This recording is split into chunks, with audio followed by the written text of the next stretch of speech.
Hi, and welcome back to my little film and TV channel. Hope you're all staying safe and well. And a little film that's caused a bit of controversy as it comes out on, I think I watched it on, where did I watch it?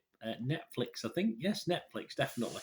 It's a romantic comedy drama, period drama as well. So it's a bit surprised. I've done a couple of these recently, and interestingly enough, there are comparisons, and obviously on both of these films, I differ greatly to the vast majority of people. So if you check out the other one, which I'm sure you will at some stage, you'll see what I mean. I'll do a link on here anyway, and I'll link on the other one to this one as and when they're both available. So we're going to have a look at something called Persuasion today.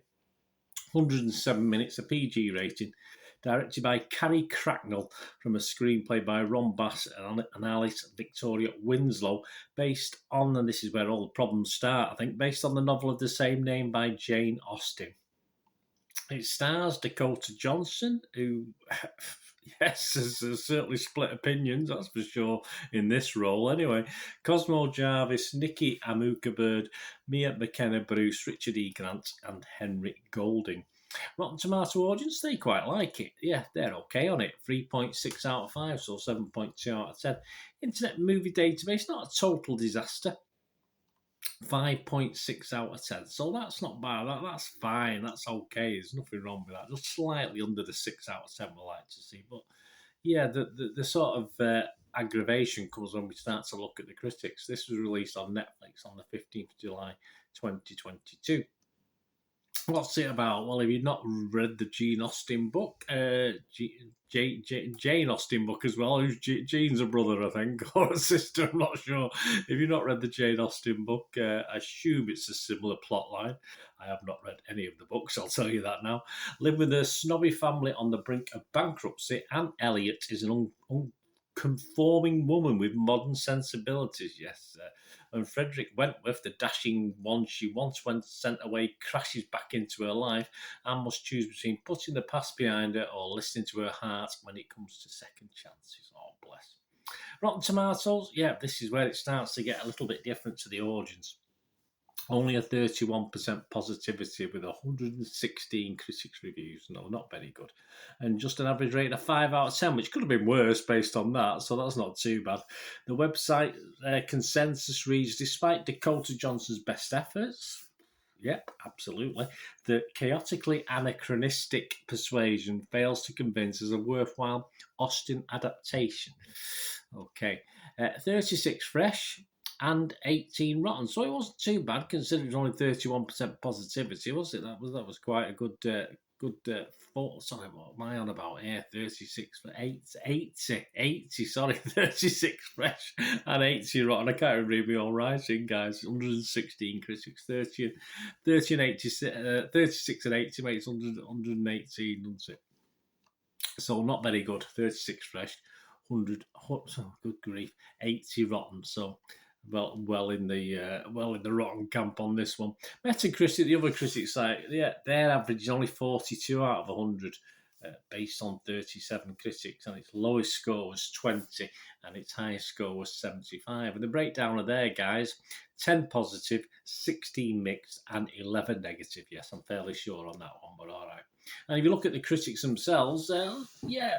Donald Clark from the Irish Times, he's fresh on this. He says, Cracknell's romp is, despite what the purists say, and this is what the problem is, a perfectly pleasant variation of a text that could endure worse, but it feels stranded between two compelling competing approaches. I'm not bothered about I'm not bothered about the source material. I'm not likely to ever read it. I'll never go back and read it. I have no intention to ever read it.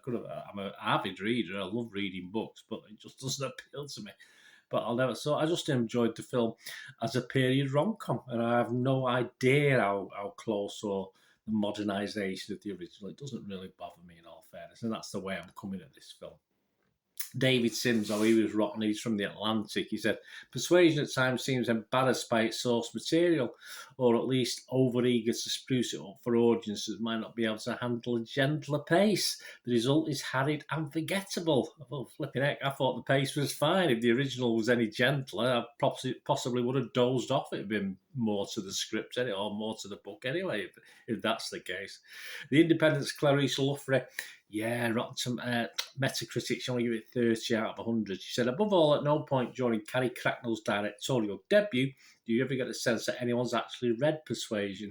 Okay, I haven't, so I don't know. I've no idea what the problem appears to be. As I said, there's a modernisation of it. There's people of colour in it. Is that a problem? I just don't know. But I've no idea. You might know better than me if you're a keen Austen fan and you want to watch this. Or if you're a keen Austen fan, just read the books. Don't bother with the films. The Hollywood Reporter's David Rooney, he was a bit more positive. It's 70 out of 100. He said, Persuasion is sufficiently bold and consistent with its flagrant liberties to get away with them. And it also helps that the novel's long-suffering protagonist, Aunt Elliot, has been given impressible spirit and irreverent sense of irony in Dakota Johnson's incandescent performance. Well said, David. Yes, absolutely. For me, Dakota Johnson just made the film. When I saw criticism, I was very, very surprised. She just made the film very watchable for me. Superb. So there we go. There you can see there's a lot of I've sort of read the milder reviews. There's a lot more animosity than that going around, and I do find it odd. And this is where obviously I hinted at it earlier, didn't I? I watched another recent period drama which the critics raved over. The public were okay on it, but the critics raved. Mr. Malcolm's List. Yes, that isn't based on a Jane Austen novel. So perhaps for me, they swapped it around a bit. I mean, this film is tons better for me than Mr. Malcolm's List, which I thought was so monotonous and boring, especially the lead character.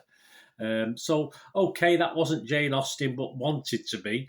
Perhaps this is Jane Austen, and many don't want it to be. And that's particularly the problem for me, because as I say, for me, this was far better than Mr. Malcolm's List, which just made me want to sleep, made me want to fall asleep, and don't have any sort of investment in the male characters in it, as I sort of did in this one. But as I said, Dakota Johnson was a big difference. It was just bland, Mr. Malcolm, and awful, and the sort of characters ruined the film for me, and they don't in this. They're far livelier, brighter, Dakota Johnson especially, and just enjoyable to watch. This is far more enjoyable to watch, and we don't get an 80, 90-minute romantic drama stretched out for a monotonous 2 hours as we did with Mr. Malcolm. So for me, this one, all right, 90 minutes, fine. Could have been 80, could have knocked 10 minutes off it, been a little bit better, but it's a win for me. I just thought it was, considering after watching that other rubbish, I just thoroughly enjoyed it. I didn't give a score to Mr. Malcolm because I thought it was that bad. I didn't like it at all. But this will get a solid 6 out of 10. I'm not too far out to what most people are thinking, but as I say, most of the critics have literally just washed their hands of this one. So I'll give it 6 out of 10. But as I said, I've never read Austen. I am an avid reader. It's not my sort of thing to read, but I do love the films. I do like a good rom-com. And so I don't read Austen, but I watched all the films. So that's the way I'm coming at this. So my apologies, guys, if you're flummoxed by this and you think it's a disgrace to Austen's name and stuff like that. It doesn't matter to me because I've not read any of them anyway, but I just enjoyed it for what it was. Anyway, let me know what your thoughts are, guys. It's all opinions, isn't it? As we say. Thanks for watching. Please, until we meet again, stay safe, everyone. Bye for now.